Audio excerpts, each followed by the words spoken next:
Bien, ahí estamos. Vamos a leer Lucas capítulo 8.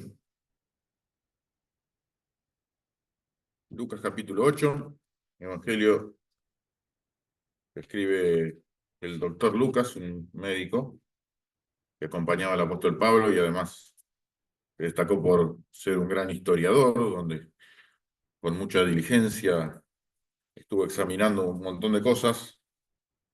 Tienen que los lentes por las dudas,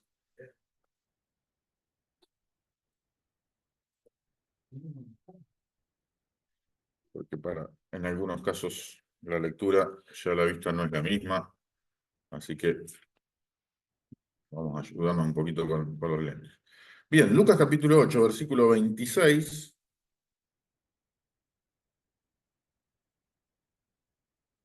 cuenta que después de que Jesús calmara la tempestad, llegaron al otro lado del mar de Galilea, eh, en ese famoso viaje en barco.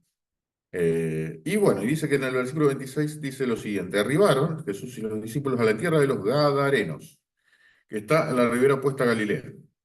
Al llegar a la tierra, vino a su encuentro un hombre de la ciudad, endemoniado desde hacía mucho tiempo y no vestía ropa ni moraba en casa, sino en los sepulcros. Este al ver a Jesús lanzó un gran grito y postrándose a sus pies exclamó a gran voz: ¿Qué tienes conmigo, Jesús, Hijo del Dios Altísimo? Te ruego que no me atormentes. Porque mandaba al espíritu inmundo que saliese del hombre, pues hacía mucho tiempo que se había apoderado de él y le ataban con cadenas y grillos, pero rompiendo las cadenas era impelido por el demonio a los desiertos. Y le preguntó Jesús diciendo: ¿Cómo te llamas? Él le dijo: Legión, porque somos muchos demonios porque muchos demonios habían entrado en él. Y le rogaban que no los mandase ir al abismo. Había allí un hato de muchos cerdos que pasían en el monte y le rogaron que los dejase entrar en ellos y les dio permiso. Y los demonios salidos del hombre entraron en los cerdos y el hato se precipitó por un despeñadero al lago y se ahogó. Y los que apacentaban los cerdos, cuando vieron lo que había acontecido, huyeron y yendo dieron aviso en la ciudad por los campos. Y saliendo a ver lo que había sucedido, y vinieron a Jesús y hallaron al hombre de quien habían salido los demonios, sentado a los pies de Jesús, vestido y en su cabal juicio. Y tuvieron miedo.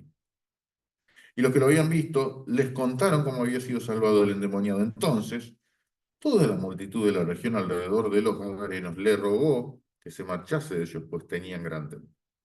Y Jesús entrando en la barca se volvió, y el hombre de quien habían salido los demonios le rogaba que le dejase estar con él. Pero Jesús le despidió diciendo: vuélvete a tu casa y cuenta cuán grandes cosas ha hecho Dios contigo. Y él se fue, publicando por toda la ciudad cuán grandes cosas había hecho Jesús con él.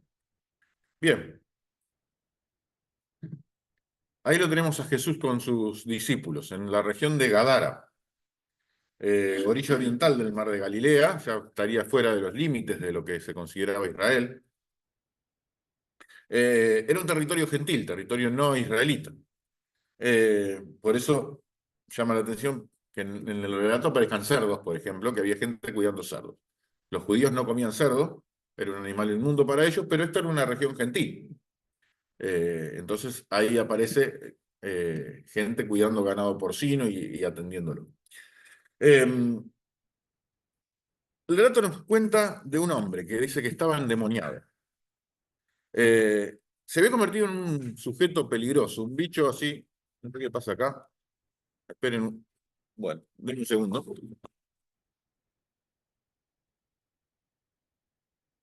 Ahí está. Un problema menos por ahora. Ah, si quieren, subo el volumen. ¿Se escucha bien todavía o más o menos? Zafa. Bien, lo dejamos así. Entonces, em, les decía, había un personaje, ya casi era una celebridad en el pueblo, allí en esa zona, porque muchos lo conocían.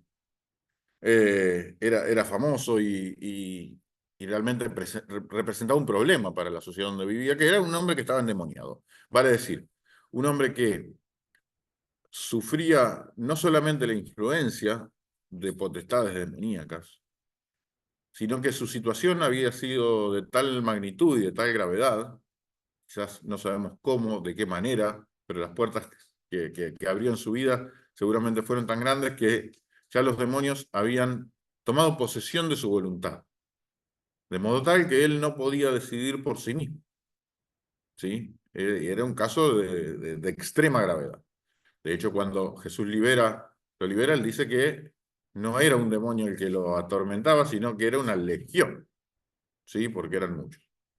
Usted sabe que una legión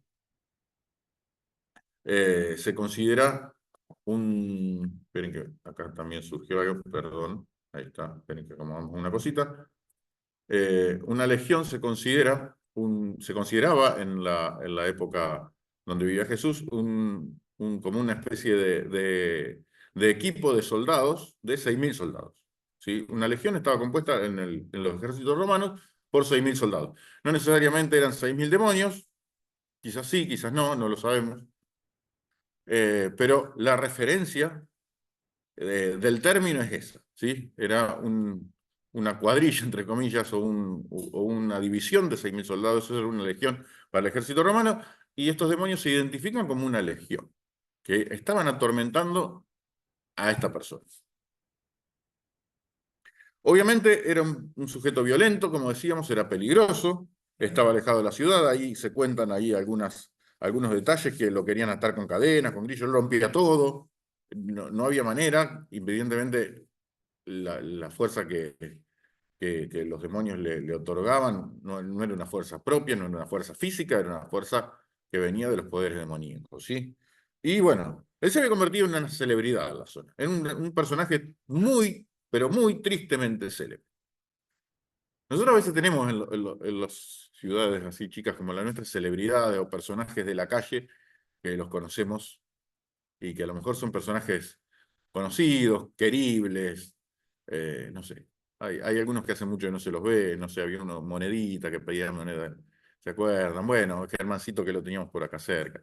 Son personajes así queribles que a veces aparecen y que son una celebridad en el pueblo. Este era un personaje que era una celebridad también en el pueblo, pero no era querible, para nada, era un peligro.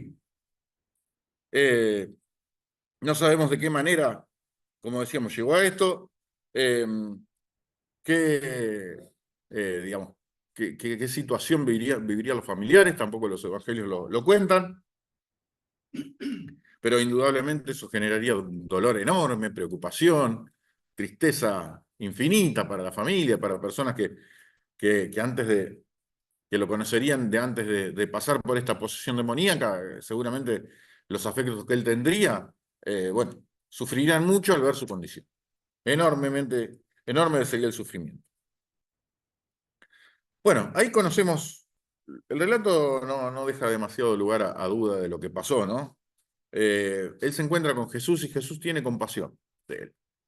Jesús tiene compasión por las personas que sufren, por las personas que están en angustia, porque indudablemente los niveles de conciencia que podía tener en ciertos momentos, esta persona tampoco se sabe en qué grado de conciencia podía llegar a tener, pero los pocos raptos de lucidez que podría tener indudablemente lo llevarían a pensar que su condición era terrible, era espantosa.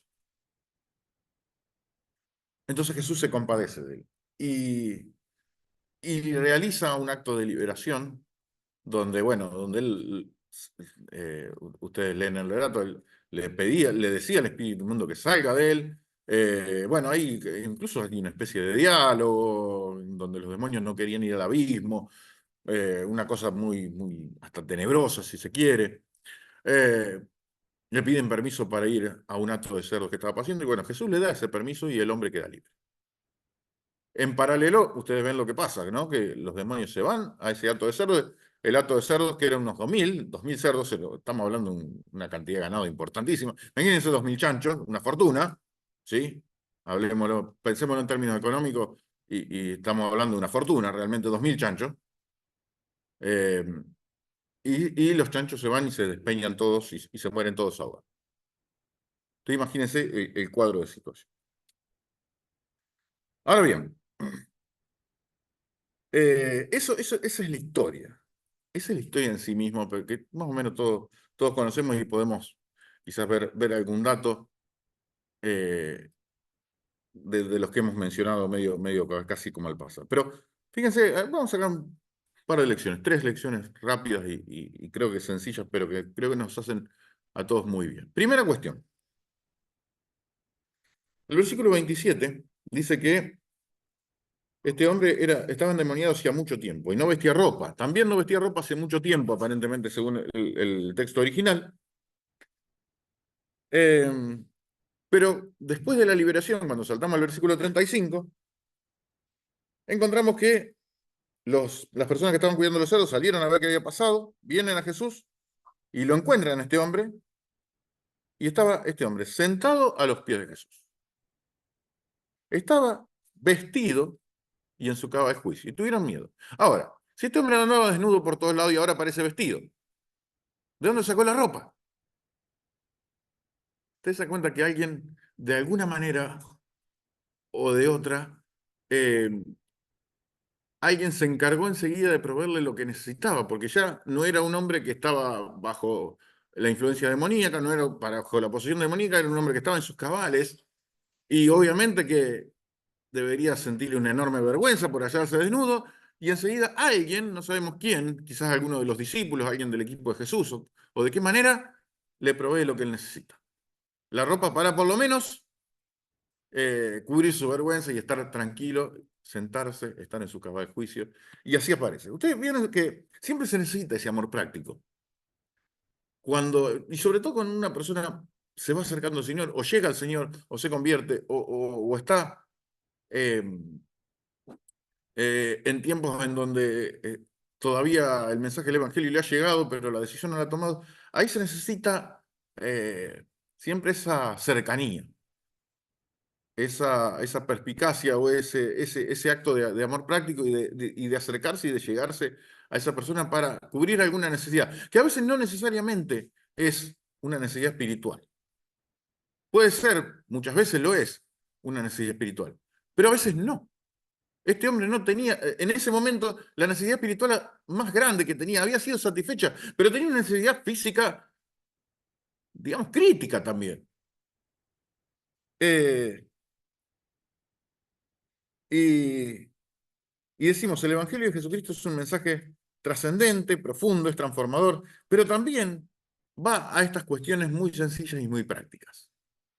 De, por ejemplo, proveerle ropa a este hombre que no tenía. Busquen, fíjense en el libro de Santiago, capítulo 2. Santiago, la carta de Santiago en el capítulo 2, en el versículo 15,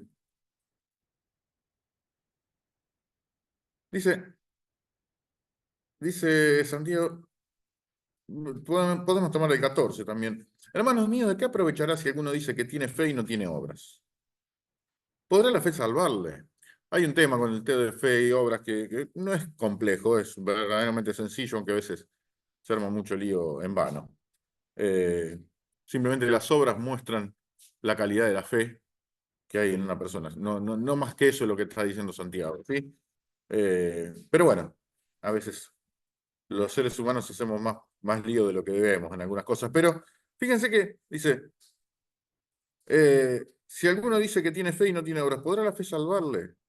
Versículo 15. Y si un hermano o una hermana están desnudos y tienen necesidad de mantenimiento de cada día, y alguno de vosotros le dice, id en paz, calentados, saciados, pero no le dais las cosas que son necesarias para el cuerpo, ¿de qué aprovecha? Así también la fe, si no tiene obras, es muerta en sí misma. Se necesita esa actitud o de algún detalle práctico en donde la persona pueda no solamente recibir el mensaje, eh, sino también recibir la provisión para las necesidades que puede llegar a atender.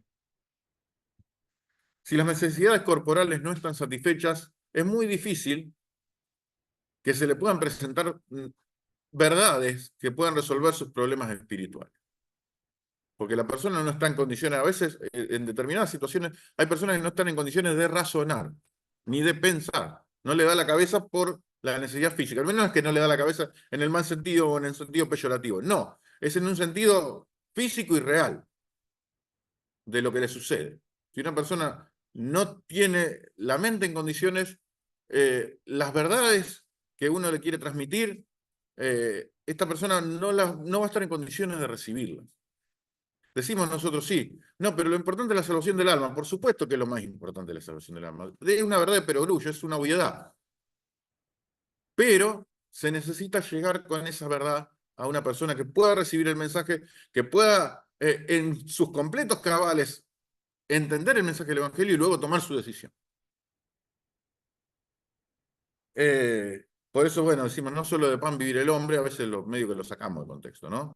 Es cierto que a veces nos interesan más las cuestiones que tienen que ver con el pan que las cuestiones que tienen que ver con la palabra de Dios. Eso también es una realidad, pero el texto justamente lo que está diciendo es eso, es de que le demos importancia a lo que efectivamente tiene trascendencia espiritual, pero no está diciendo que descuidemos el cuerpo, descuidemos el físico o descuidemos las necesidades de las personas que están a nuestro alrededor. Mucho más si pasan por esa puerta. Entonces, primera cuestión, el amor práctico que siempre tiene que estar presente eh, en los momentos en que el Señor está obrando la vida de las personas. Segunda cuestión, no menor. Ustedes vieron que siempre hay impedimentos para llevar a Jesús, ¿no? Siempre hay impedimentos. Y cuando nos fijamos en los versículos 34, 35, 36, 37, ahí nos damos cuenta que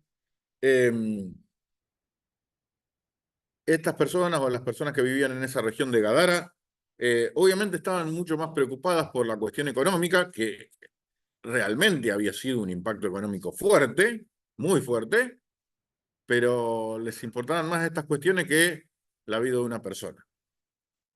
Ustedes vieron que esta celebridad, este hombre violento que era un peligro para la sociedad, ahora estaba vestido, sentado en su cama de juicio. Muchas personas que quizás habían sufrido, familiares de él, ahora lo ven en una condición perfectamente normal, pero eso no importaba, importaba los 2.000 chanchos. Es cierto que era una fortuna, pero había una vida que se había salvado. Y la verdad es eh, que muchas veces sucede eso, ¿no? También en Hechos 16 pasa, ustedes se acuerdan que Pablo y Silas se encuentran con una mujer que tenía espíritu de adivinación y que le daba una ganancia enorme a sus amos, económicamente hablando. Claro, tenían también algún demonio o demonios que le permitían adivinar ciertas cosas y eso generaba un rédito económico muy grande y cuando la mujer es liberada, el negocio se terminó, caput, no existe más. Cuando ese negocio no existió más, claro, no importaba más que la chica había dejado de sufrir, importaba que el negocio se había terminado. Y ahí es cuando lo meten preso a Pablo y Sila, y ustedes recuerdan después cómo sigue la historia. Justamente Fede estuvo charlando en un mensaje hace poco sobre eso. Eh, pero bueno, están ahí. Eran más importantes los chanchos que la vida. Y a veces nosotros también tenemos actos de chanchos que nos impiden eh, disfrutar de lo que el Señor quiere hacer con nosotros. Quizás si a Jesús le hubieran dejado más tiempo, muchas personas, no sabemos lo que el Señor podía haber hecho, pero claro, los chanchos eran más importantes que las vidas. Y a veces nosotros también le damos más importancia a los chanchos que a la vida.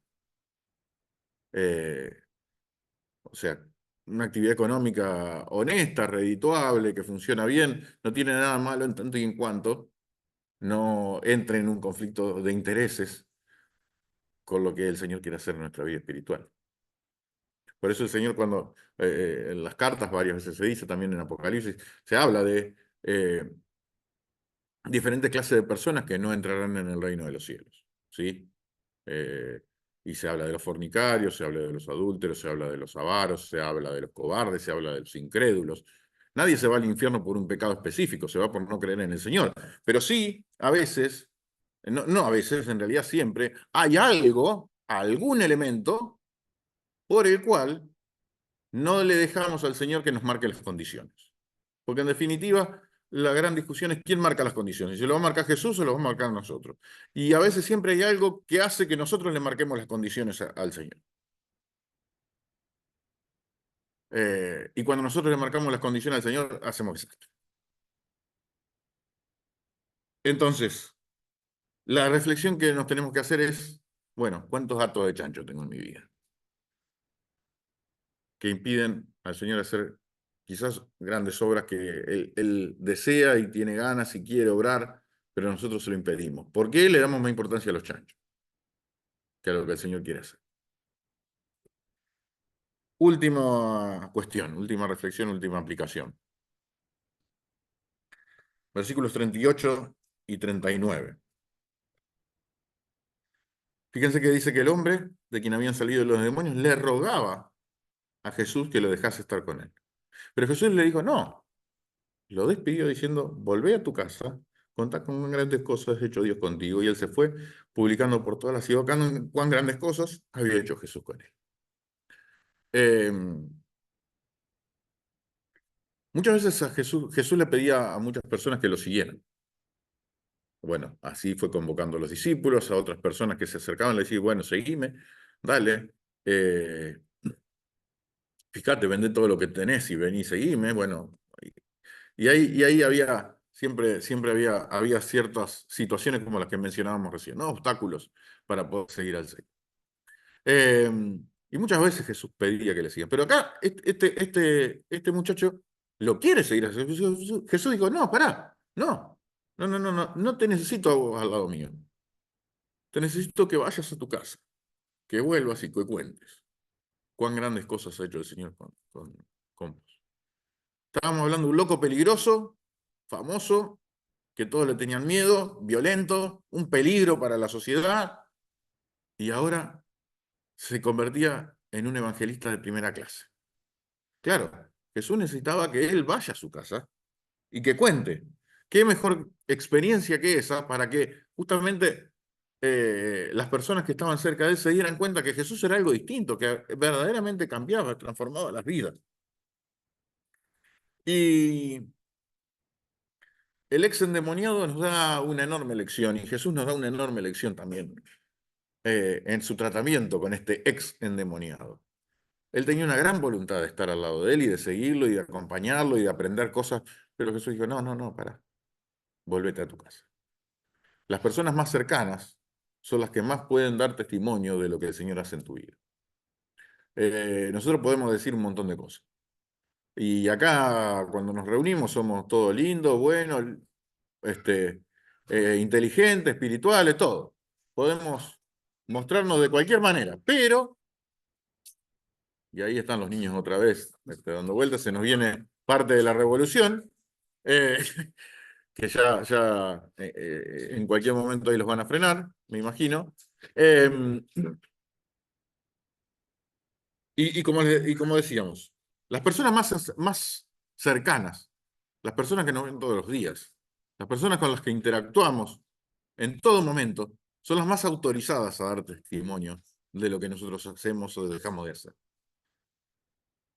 Es cierto, las personas cuando no son del Señor muchas veces están siempre buscando con lupa dónde está nuestra falla, nuestro error, para echarnos en cara. Bueno, eso, si bien es un problema y es una presión y es un garrón y también es una excusa en realidad que la persona que no es del Señor va a tener siempre para tratar de evadir cuestiones profundas y trascendentes, si bien esto es así, y sabemos que esto sucede también, no podemos negar que son las personas de nuestro alrededor y las que nos ven todos los días las que tienen que dar testimonio de nuestro campo. Que si el Señor está haciendo una obra, bueno, de alguna u otra manera tiene que haber testigos que lo avalen. Y cuando eso sucede, bueno, el Señor se complace y el fruto indudablemente es enorme.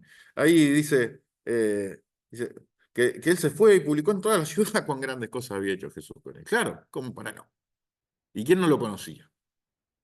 Y cuando la mujer samaritana, ustedes recuerdan, una mujer que tenía mala fama y que ya había pasado por 5 matrimonios, había sido un desastre, estaba pasando por una sexta relación, ya la cosa, bueno, se encuentra con Jesús y cambia todo. Y aunque ella por ahí tenía un prontuario difícil de presentar, de alguna u otra manera las personas creyeron por su palabra. Porque el Señor cuando te encuentra, transforma, cambia. hace las cosas nuevas. De modo que si alguno está en Cristo, nueva criatura es, las cosas viejas pasaron de aquí, son todas hechas nuevas. La cosa cambia y es transformada por el poder del Evangelio. Quiera el Señor que estas breves y sencillas lecciones nos puedan servir. Que esta última parte, sobre todo, nos pueda motivar a buscar más de Dios, a buscar más del Señor, a buscar más ser transformados por Él. A que Él obre y transforme, cambie, pula, vaya transformando, vaya obrando sobre todo lo que en nuestra vida está mal y que muchas personas pueden verse impactadas. Como, bueno, como fue impactado esta ciudad o este pueblo o esta zona, esta región de Gadara, en donde muchos tenían a este loco peligroso y este loco peligroso se convierte en un predicador del Evangelio. Que esa sea nuestra realidad. En mayor o menor escala, en mayor o menor medida, en los grados que sea, cada uno sabe, pero que el Señor puede seguir obrando, puede seguir transformando y pueda también a través nuestro transformar la vida de otras personas. Amén. Oramos. Gracias te damos, Señor, por este tiempo, por este momento, por este encuentro que hemos podido tener alrededor de tu palabra. Te queremos pedir que nos guíes, que nos dirijas, que nos muestres, Señor, siempre el camino a seguir. Y a través de este ejemplo que hemos encontrado, Señor, que realmente podamos ser personas que expresen su amor práctico. El amor que vos pones en nuestros corazones por el Espíritu Santo sea una realidad y se exprese prácticamente atendiendo las necesidades de las personas que están a nuestro alrededor y las personas que se acercan a vos. Que nada ni nada impida, Señor, que nos podamos acercar a vos, que podamos encontrarnos, que puedas obrar en nosotros. Te pedimos que también seamos capaces de renunciar a esos actos de cerdo que a veces justamente nos atan en este mundo y no nos permiten disfrutar de la comunión y de lo que vos querés hacer con nosotros. Y también te pedimos que podamos en todo tiempo ser personas creíbles, personas que puedan transmitir un mensaje que el mundo lo reciba, que nadie tenga excusa eh, al recibir el mensaje del Evangelio, que como sucedía con el profeta Ezequiel, que nadie pueda decir que no hubo nadie que les advirtiera y que no haya excusas en cuanto a la personalidad, Señor, porque, Señor, sabemos que muchas veces eh, nuestro obrar se aleja de lo que vos querés.